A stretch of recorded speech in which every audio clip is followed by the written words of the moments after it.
Tony Award winner John Benjamin Hickey is back on the boards in DADA WOOF, Papa Hot. We're here at Lincoln Center Theater to find out more about this very modern new play. John, how you doing? Very well, very happy to be here. Let me just get something over with. I saw DADA WOOF, Papa Hot. By the way, when I first heard that title, I was like, what the hell is this play going to be? Try explaining it to your mother, your 89-year-old mother in Texas. What's the name of that play again? When she doesn't have her hearing aids in. No.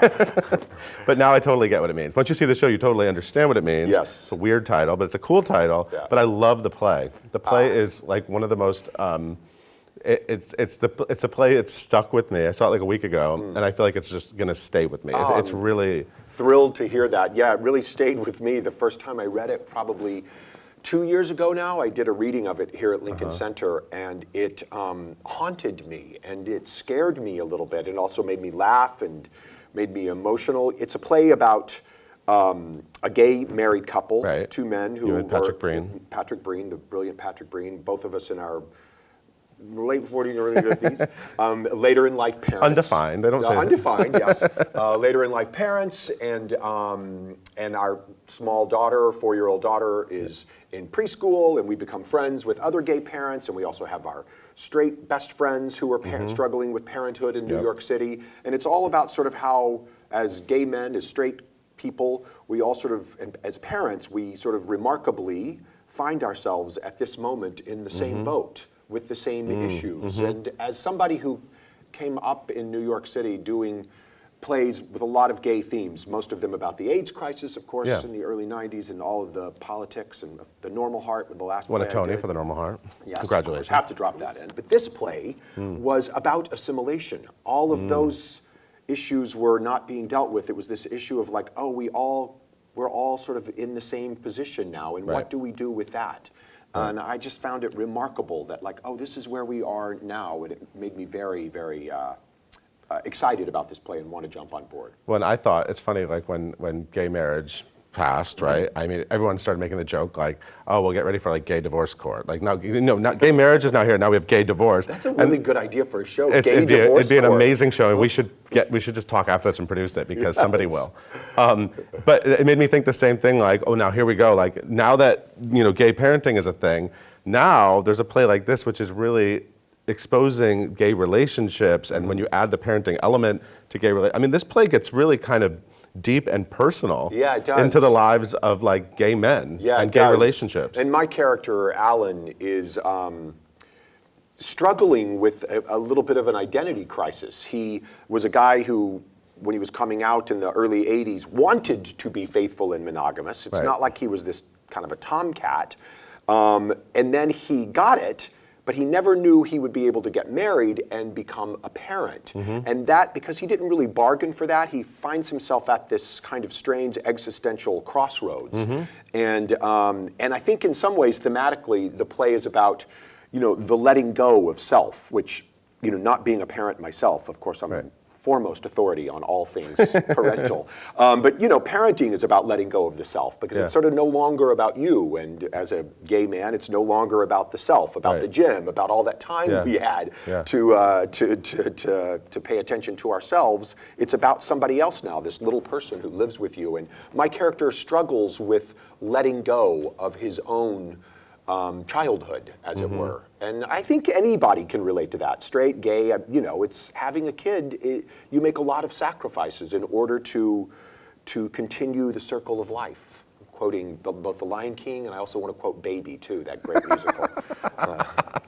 Let's get a Baby revival back. Yeah, totally. Get Liz Calloway to do it again. I remember that. Talk about the early 80s. I remember that like it was yesterday, seeing that production and seeing her sing that song. Yeah.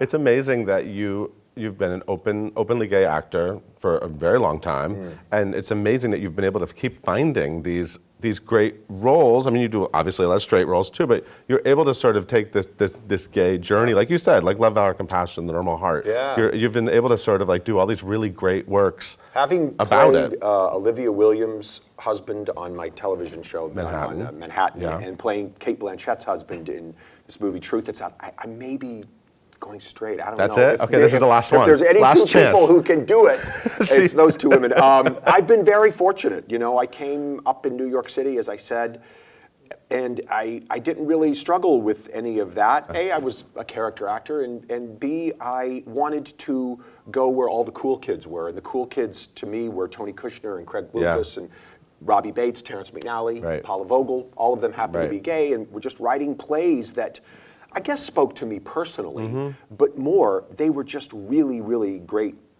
playwrights, and I wanted to work with them. So I never really felt like I had a lot of shit to deal with. Can I say that? Stuff to deal with as far as that goes. I just wanted to be considered cool. You have a super cool career. I mean, if you think about, I was actually looking at reminding myself, you've done so much that I forget so many things you've done. Wow, that's good. Do you ever have like dry periods? Do you ever freak out about your career? Your all career the time. is like, really? There's no actor I know who doesn't freak out about their career. I remember the first time I read veteran actor John Benjamin Hickey, I was like, I'm a veteran now? That's a testament to age or hopefully experience too. Right.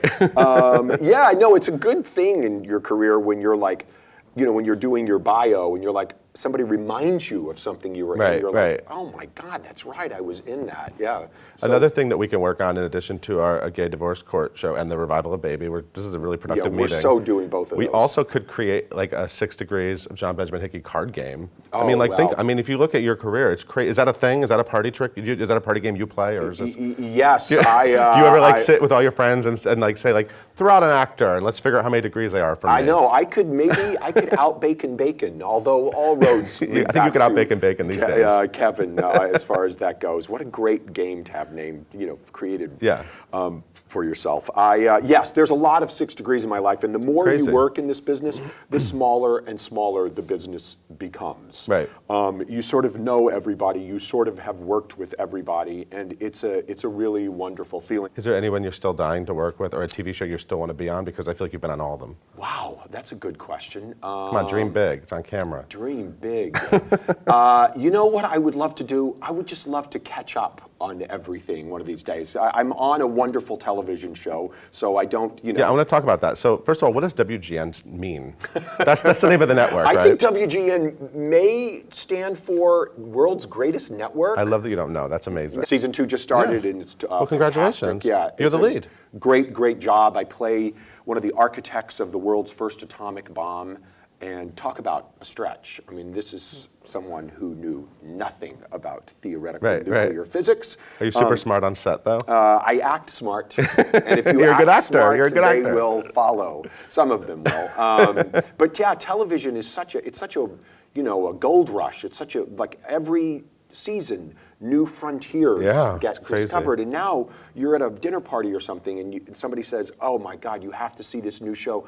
And not only do you not have it on your DVR, you've never even heard of it. Right.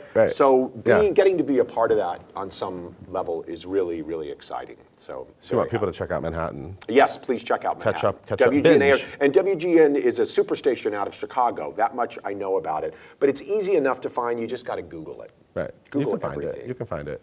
And everyone needs to see this play, DADA, WOOF, Papa Hot. What does the title mean? Should we tell them, or should we let them make them DADA, come WOOF, see it? Papa Hot. I won't give too much away, but DADA, WOOF, Papa Hot are the first 4 words our 4-year-old daughter says. Right. Not as a sentence, as separate words, but my husband in the play and I string them together and make a very funny kind of, Woof is a good gay slang thing. Like, oof, DADA, woof, but Papa it just Hot. means sometimes it just means dog. But when your 4-year-old daughter's saying it, it only means dog. It doesn't mean anything else. We just try to make a joke out of that. Well, it's at the Mitzi Newhouse. Yep. And you are wonderful. So congratulations. I really loved it, and everyone needs to check it out. I'm thrilled to hear you say that, and thrilled to be here. Good to see you. You too. Thank you, sir.